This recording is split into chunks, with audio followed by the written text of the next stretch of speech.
fellas. What's going on tonight? What's up? What's Ladies happening? and gentlemen, Glad to be once back. again, we are here for another exciting episode of The Point Walk the Walk Hoop Talk. I'm here with my man, Ed Davis and Craig Murray. You know them. Come on now, fellas. What's happening, fellas? What's up? Let's going go. on? Let's get after it. Come on. Basketball in the air as always. We got a few things to talk about tonight. We're going to talk about, just the present state of the NBA. I was talking to Ed the other day, and, it used to be that a three-peat was, when you heard the term three-peat, it brought to mind what Pat Riley was able to do and claim, and that's win 3 championships in a row. Now when you hear the term three-peat, what comes to mind is flying down the court, jacking up a three, and repeat. Am I lying? I mean, we're going to talk about the phenomenon of the NBA and the three-point line and the devotion and love of it. We're also going to talk about the NBA has gone in the direction. We talked the other day about some things that are related. Ja Morant comes up, and we're going to weave that into the NBA drafting on potential and how after years and years and years of that, it's created a certain impact and effect. We're also going to talk again about the NBA rooks and give you a little update. So don't go anywhere. We're going to get to all that. Twice and he soars to the rim. I'm Troy Miles, and I am here to tell you about the virtual game of basketball. Yes, the math, physics, and fundamentals, forward by Lenny Wilkins. If you haven't read this book, it's time to cop a copy. Time to cop a copy. Indeedy. Anyway. If you love basketball, you will love the virtual game of basketball. Really, it's the martial arts of basketball, all wrapped up into a nice little, easy to digest book. You'll love it. Trust me on that.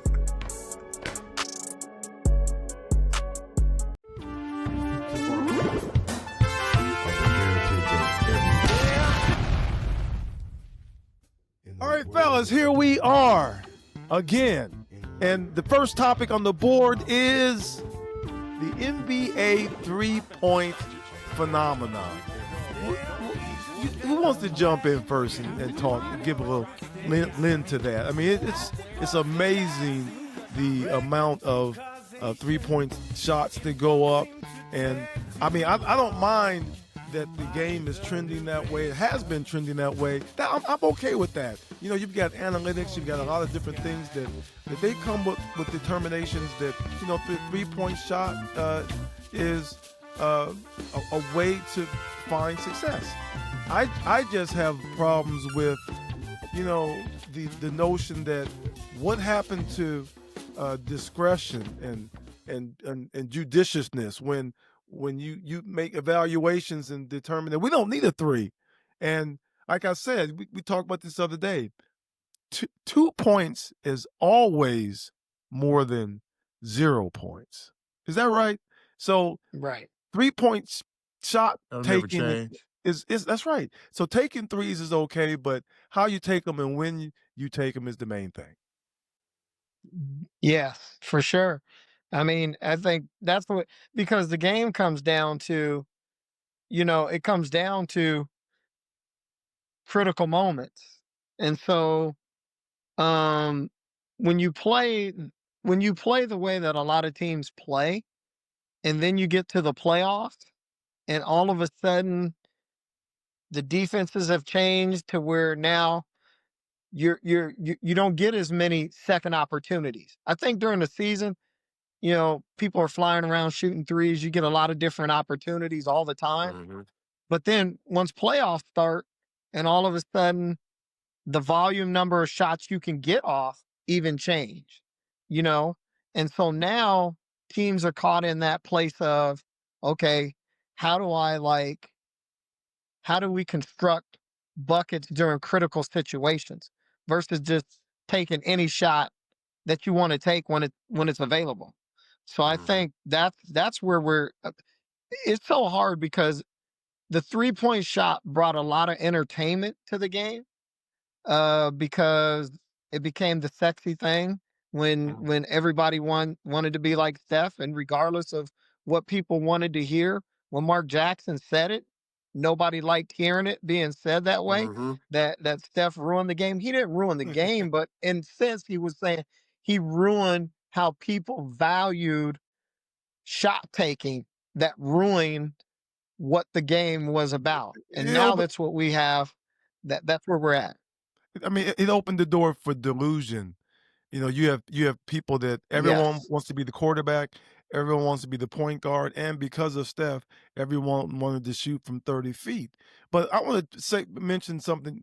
Let me Mm-hmm. back up for a second. You said that um, during the playoffs that the defensive tighten up and changes, and you can focus on one team, and so the opportunities to take threes uh, don't present themselves as much.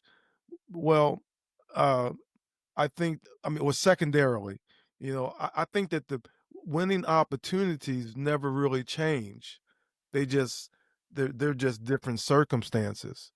So even if it's preseason, if it's in the middle of the season or it's the playoffs, there's certain ways to win given the context that you find yourself.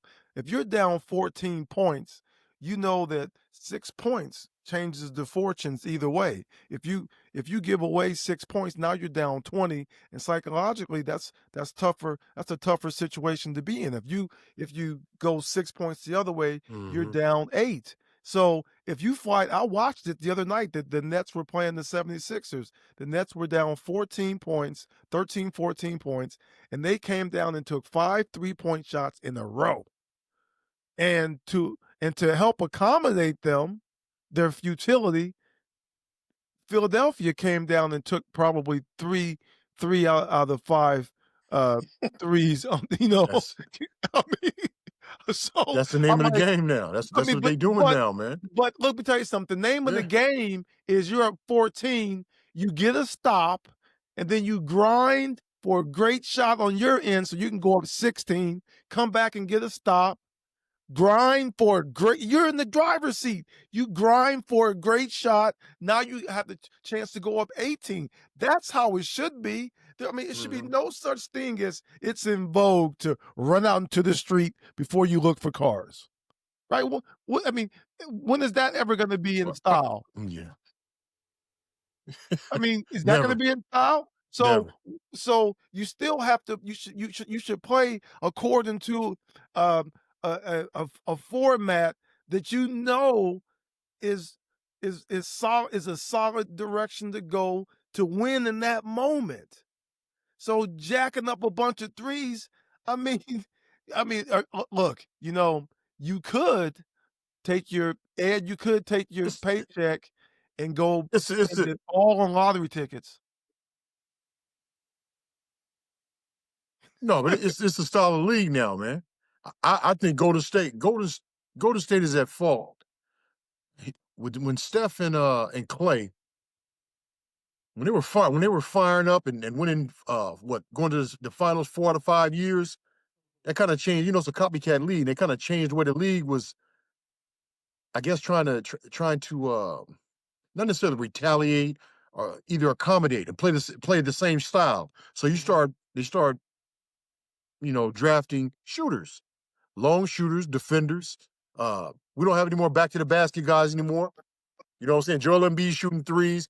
When I saw him shooting threes, and he can shoot. But if Joel Embiid went down to the box, especially at critical times of the game, they'd be nasty because he has great footwork. He's big and he has a good post game, but you never see it because that's not the style of play anymore, right? No. I, But, I, but, I would like to say it isn't the fault of the Warriors or Clef or Steph and Clay. I think it's the ignorance of the league and other teams who try to copycat that style of play. Mhm. It's the ignorance, because the skill set of Clay and Steph are unmatched by any others that play around the country. All right, their skill sets are unique in that it helps everybody think that they can shoot that way. But when you break down their skill, when you break down their IQ, when you break Mhm. down their ability to understand shot taking and shot making abilities, they're in a class by themselves. Well, they're the That's Splash not, Brothers. They're and so the to Splash Brothers. me, that's what I believe it is. I think it's the ignorance of the league. It's the ignorance of people who believe that you can just go out there, and what people don't really understand, they watch Steph and them do what they do, but people inside know the work that Steph puts into that, that Mhm. Clay put Yeah. into that. That's a whole different work ethic, and the ability to understand it, and then to be able to have the skill to do it is a total different. I mean, even watching Steph play right now, you're watching him at 37 years old, and the movement he has, the Still, yeah. understanding he has, that's second to none. There's nobody else. They used to say, um, the two guys that used to run around and be hard to guard were Rip Hamilton and Ray Reggie Allen. Miller. Reggie. What about Reggie Yeah, Reggie? Miller and also. Reggie, And, and and Reggie, Reggie. Yeah. and Reggie Miller. Mhm. Those were the three guys. Okay, so they were like the precursor to Steph then taking it to a whole different level, because then he extended the range, but they Mhm. also had a coach that also built a system that not just commanded, but it demanded them to also have the fundamentals involved in what they were doing. I was And Well, gonna and I mention don't that, the think system. the system, the system, Mhm. I you was gonna know, mention I that, mean, yeah. their movement, their spacing, their screen setting, their ball movement, their pace, that's a whole Yeah. different, Yeah. and you see so many, like I watch kids, right? And I'm gonna say this. I watch your guy at Charlotte, man, and he thinks any shot and every shot is a great shot for him. And he don't shoot the ball nearly as well as none of those guys right there. And he doesn't play with the same IQ as them. So now you got guys, and I put him out there as one, but there's there's there's A another number of them. 50% of the league that's doing the same thing he's doing.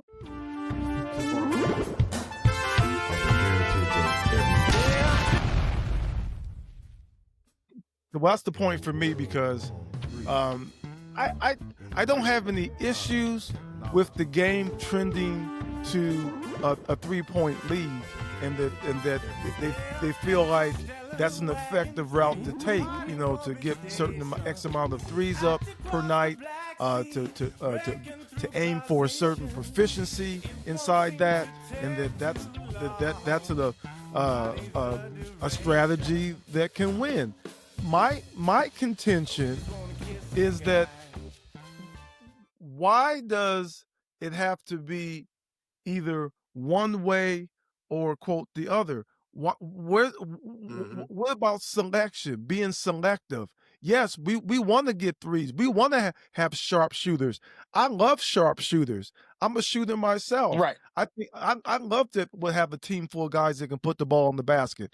But I want them to legislate so that we get a variety of shots. Yeah, we get our share of threes, but we're also getting our shares of paint touches.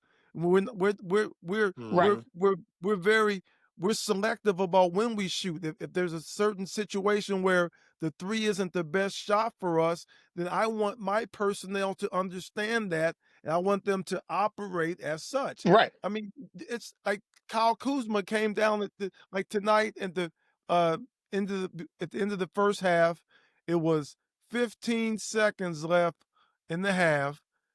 Uh, was it 15 seconds left? Maybe uh, Fired up a three. just under. It was under 24 seconds for sure. So it wasn't a 2-for-1 Mhm. situation. He flew down the floor. Um, got the rebound, flying up the floor, and jacked up a three and missed. I can't now. I'm spacing who they played tonight, but Toronto came right back down in the next 8 seconds and scored the last 2 points of the half. Made him pay for it. Milwaukee. Yeah. Milwaukee. It was They're playing Milwaukee. Milwaukee. That's a bad decision. That's a bad Yeah, decision. so that's my point. So it doesn't make. I'm not saying that I don't want guys to take threes. I'm not saying that this is not that they're. This is probably the most 3-point shooters the league has ever had. The proficiency levels would support that, but I think that what's wrong with using the 3-point line strategically and effectively and judiciously. That's all. Yep.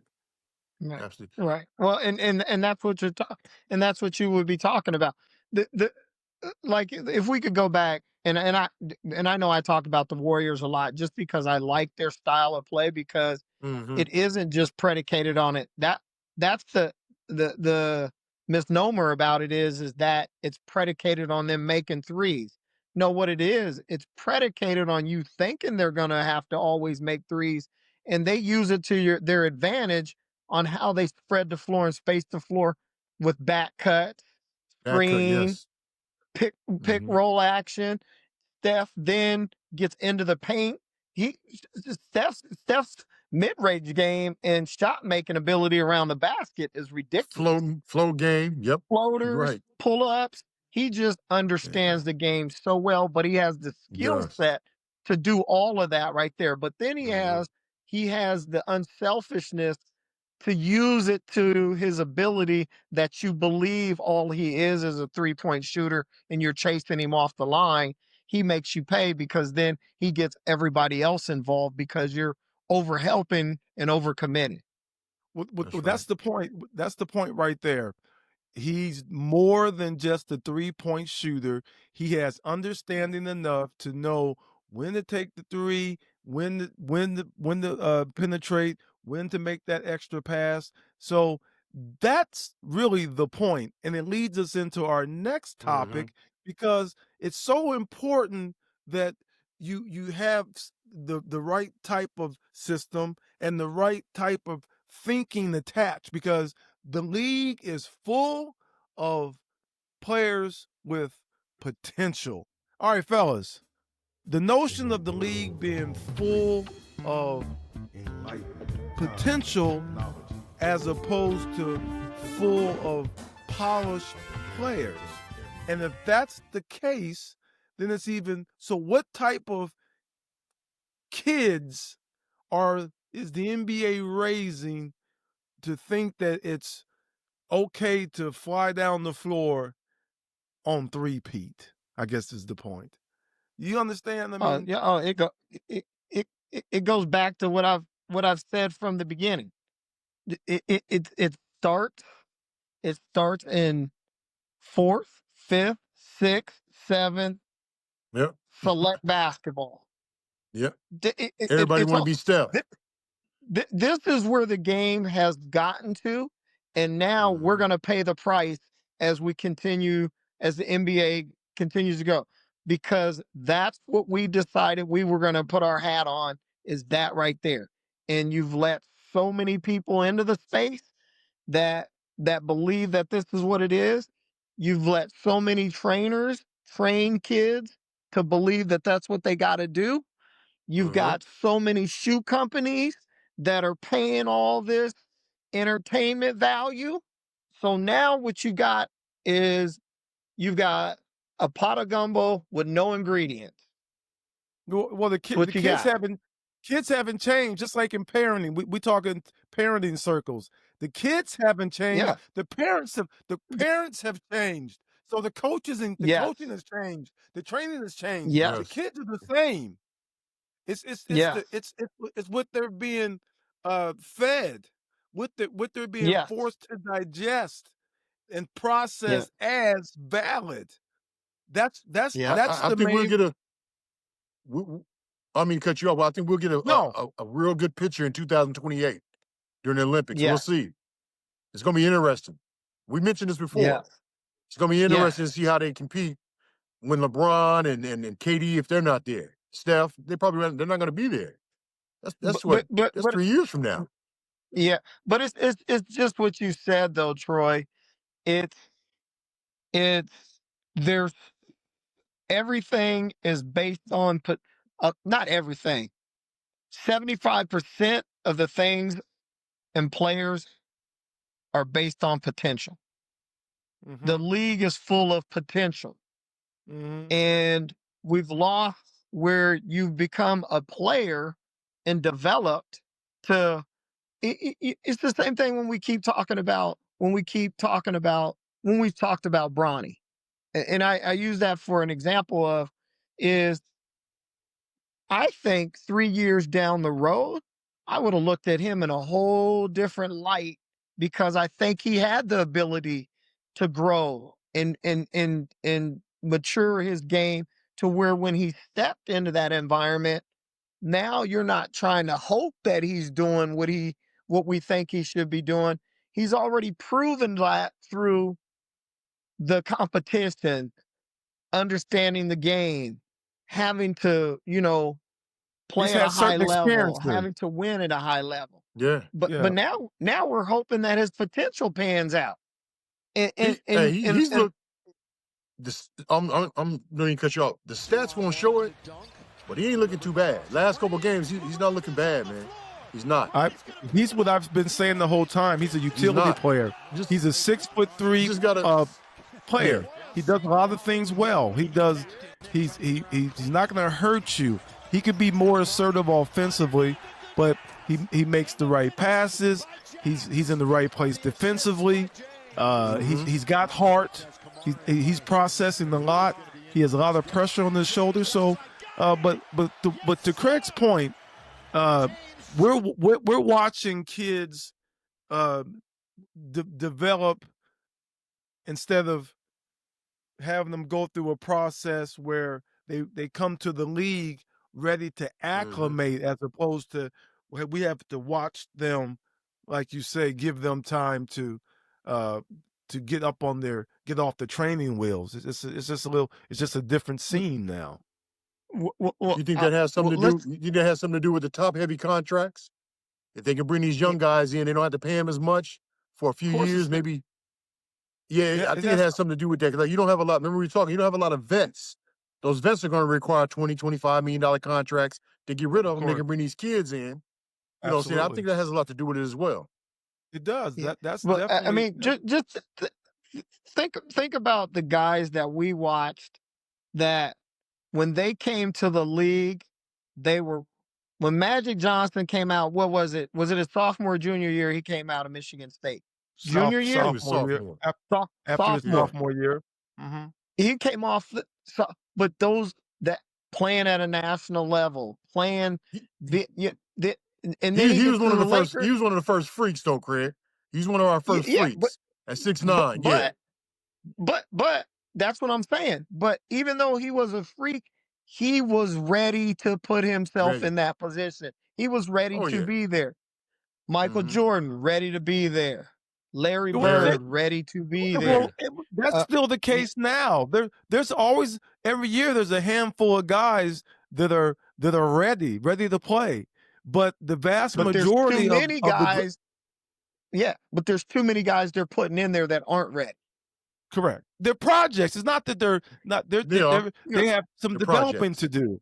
Yeah, they're projects, and they have legitimate potential, and it could work out and pan out in a good way. And like you said, and during that process, they're saving money, and maybe not necessarily saving money, but able to reroute money to other places to help the team. So it's a strategy for sure, but it's definitely had a certain impact on the league. And I think it was. I was watching the podcast the other day. It might have been Jaylen Brown saying that the league just doesn't seem to have as many skilled players as it used to have because of the fact that you have so many players that are developing as opposed to already ready to go when they show. Right. Right.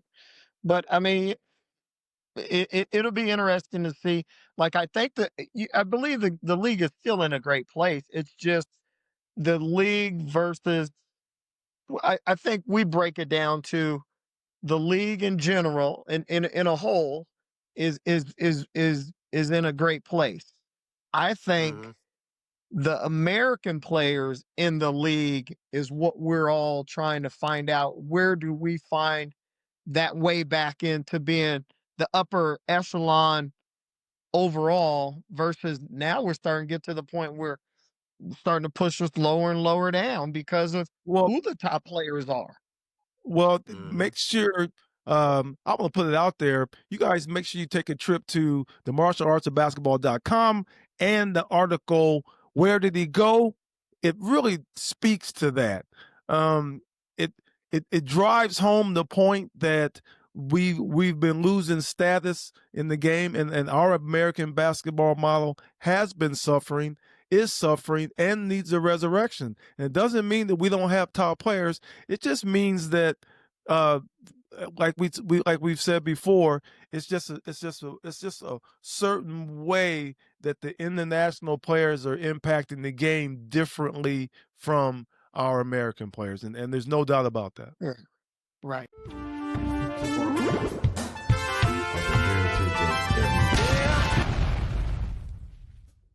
All right, fellas. Next, let's talk about once again. Let's talk about our rookies. Give a little rookie update. Talk about some of the rising rooks.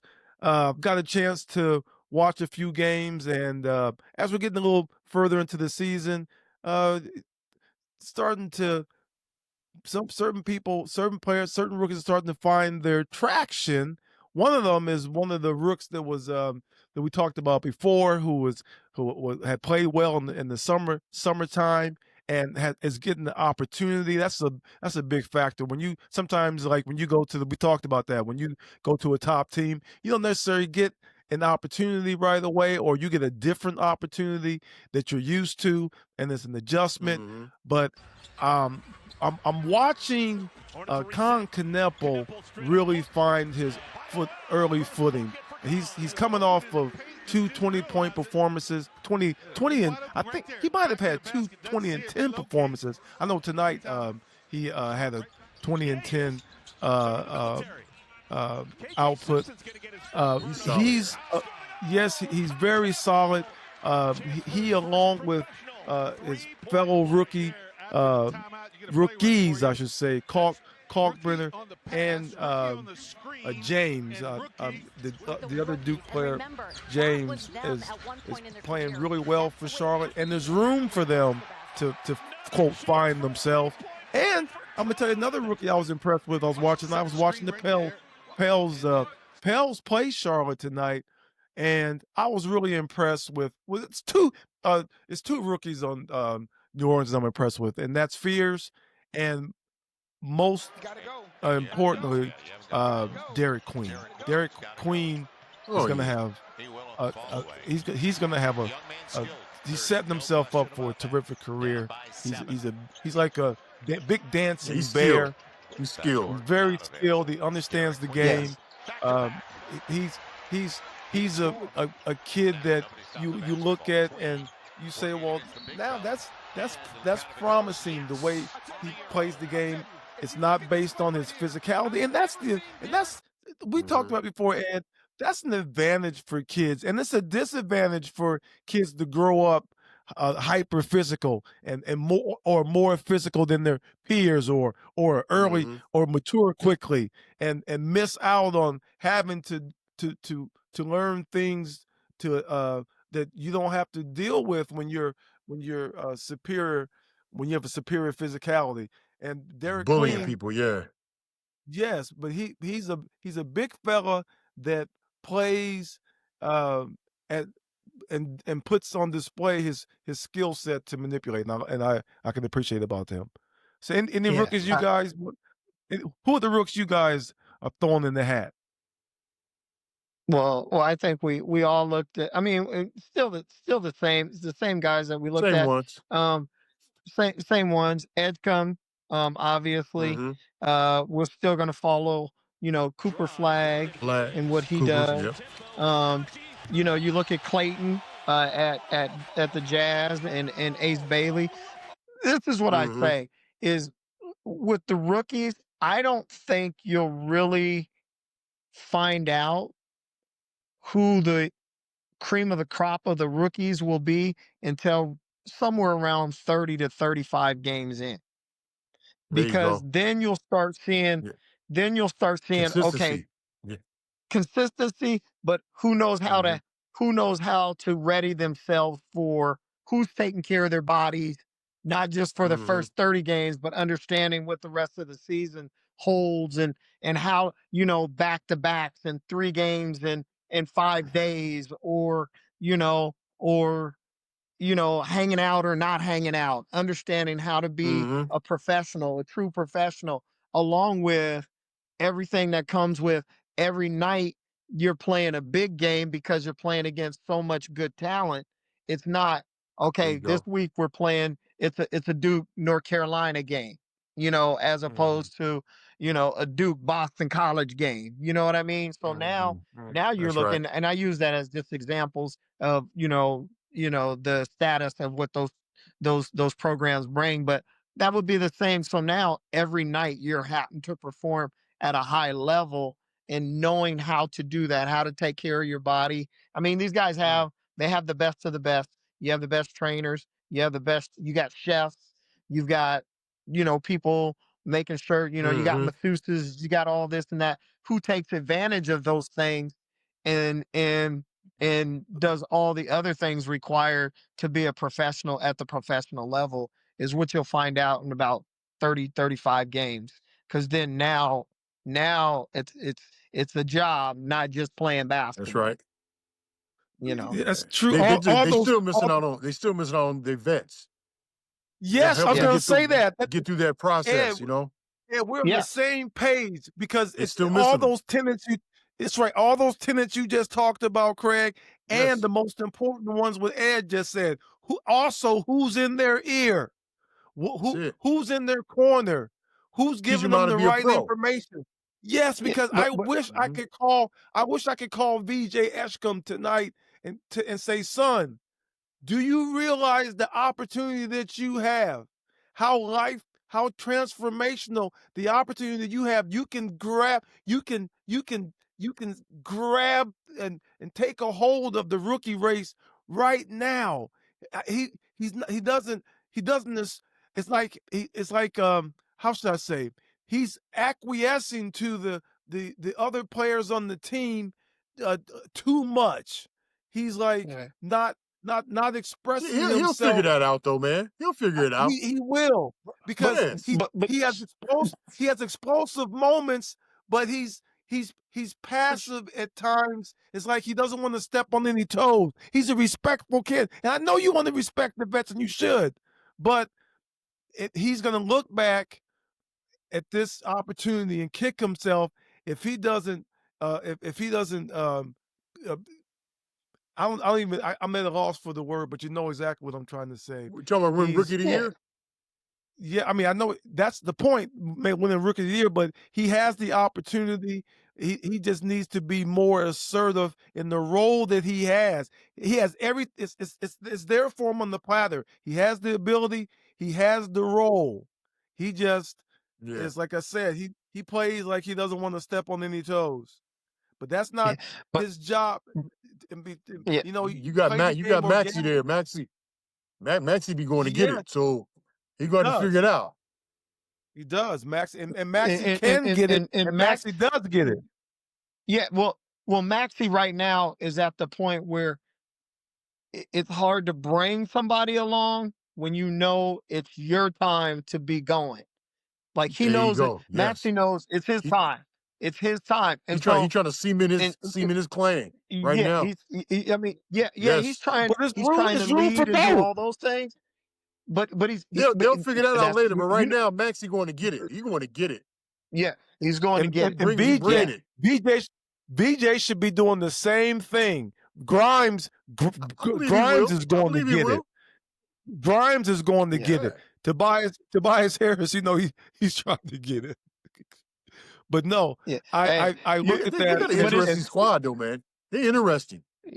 And like I said, yes. when Jared McClain come back, because because that kid can play, he's good. but He got some minutes tonight. and the who did? McCain?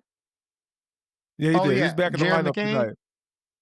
tonight. Oh, was he? Yeah. Oh, okay. Yeah. It's gonna be a tight fit. Which I don't know how they're gonna work that out. you know what that means. He might be the expendable one. It's possible, You know. but he's a true Yeah. point guard though. He's a true point No, guard. he's a true point.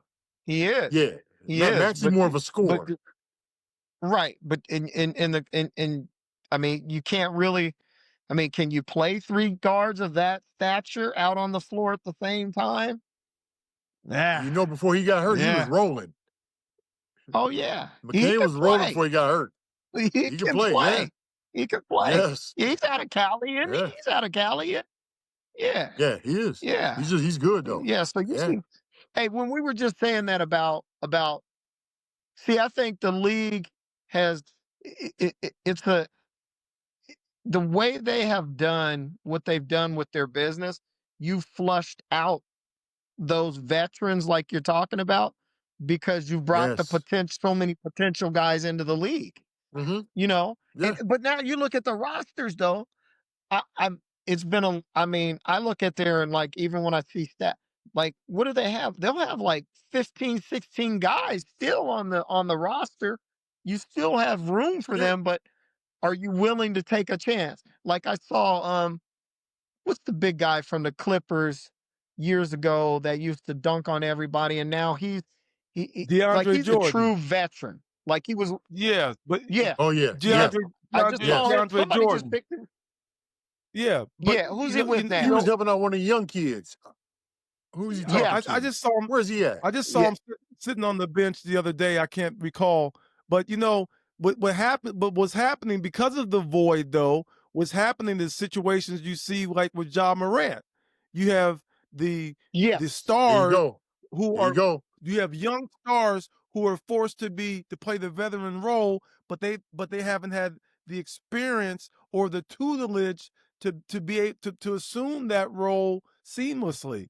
And so then it creates. It's the same. It's the same with Zion. It's the same with Ball and Charlotte. He just pulled some stuff the other day.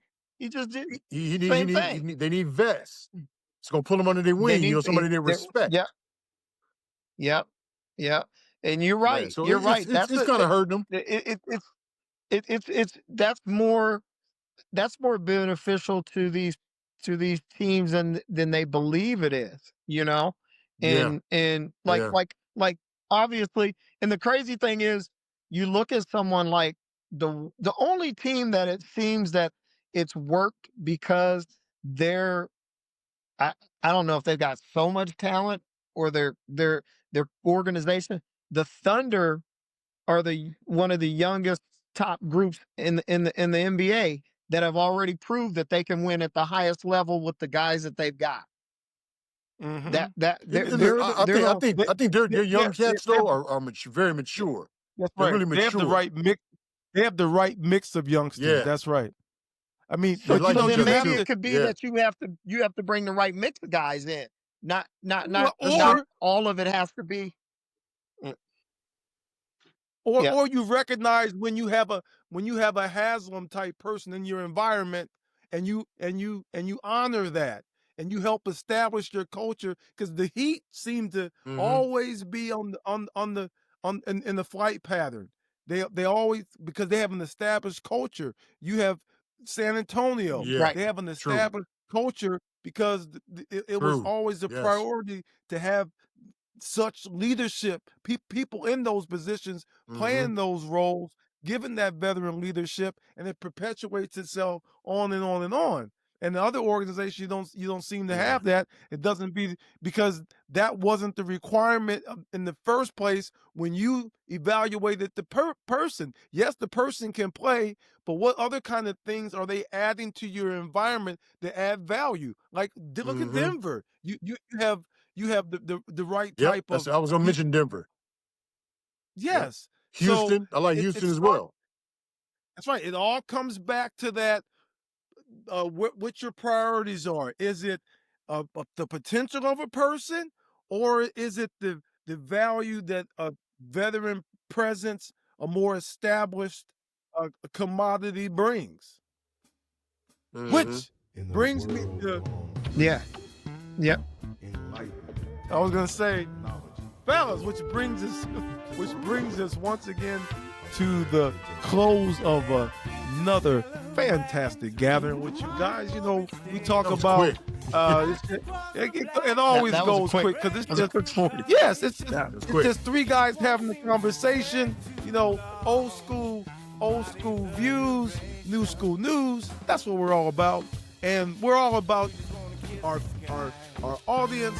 We want you guys to extract all the value you can get from these conversations, because these are, like I said, these are the conversations that we've been having for 20 years, and we're just passing them along. What do you think, fellas? Hey, once again, another knowledgeable night. Well, it's fun. Absolutely. Well, hope And a fast one, hope too. it's not. I hope it's knowledgeable. You know, one time I told my dad that I was doing some motivational speaking, and he told me, "Well, are you sure you want to call that? What if you're not motivating anybody?" I said, "Well, yeah, you're right." So That's true. he said, "You might be just doing public speaking, son." I'm like, "You could be right." So That's true. we hope we're bringing value. We hoping you guys are enjoying this. We're hoping you're getting something out of this, and we hope to see you the next time. Huh? Peace.